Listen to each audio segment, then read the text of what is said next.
बांग्लादेश में आरक्षण को लेकर शुरू हुआ विरोध प्रदर्शन अब पूरी तरह से हिंसा में तब्दील हो चुका है। हिंसा के बीच सोमवार को पड़ोसी देश में तख्ता पलट हो गया। शेख हसीना ने प्रधानमंत्री पद से इस्तीफा दे दिया और देश छोड़कर चली गई।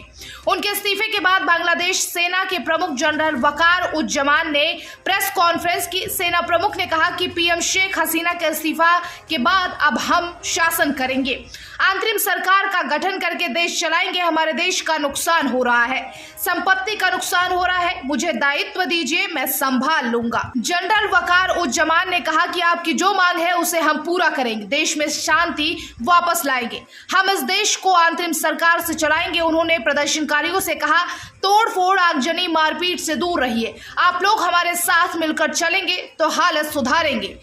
मारपीट, हिंसा से कुछ नहीं मिलेगा, संघर्ष और अराजकता से दूर रहिए। सेना प्रमुख ने कहा, जिसने जान गंवाई है उनके साथ न्याय होगा। हमने सभी दलों से बात की, हमने एक अच्छी बातचीत की है, अब सब शांति से होगा।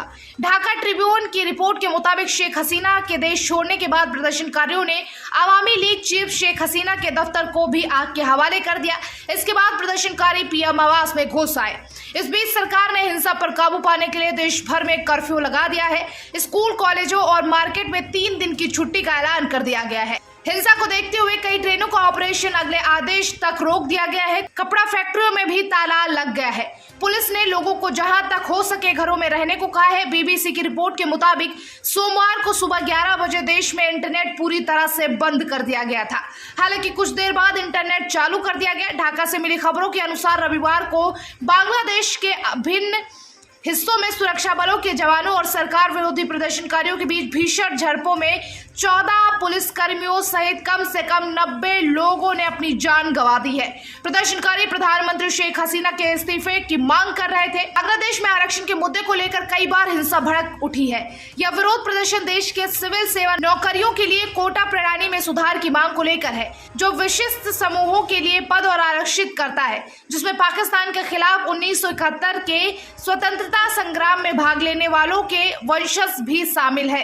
प्रदर्शनकारियों की मांग थी कि 1971 के स्वतंत्रता संग्राम सेनानियों के परिजनों के लिए सरकारी नौकरियों में 30% आरक्षण प्रणाली को खत्म किया जाए। पहले जब हिंसा भड़की तब सुप्रीम कोर्ट ने इसकी सीमा को कम कर दिया था। धीरे धीरे विरोध प्रदर्शन तेज होते गए, हिंसक झड़पें बढ़ती गई, फिर यह हिंसक प्रदर्शन सरकार विरोधी आंदोलन में बदल गया। इस बीच प्रदर्शनकारियों ने पीएम शेख हसीना के इस्तीफे की मांग की। ढाका ट्रिब्यून की रिपोर्ट के मुताबिक हिंसा में अब तक 300 से ज्यादा लोगों ने अपनी जान गंवा दी है। हिंसक झड़पों में पुलिस ने 11,000 से ज्यादा आरोपियों को गिरफ्तार कर लिया है। Bureau report, TV7 Bharat.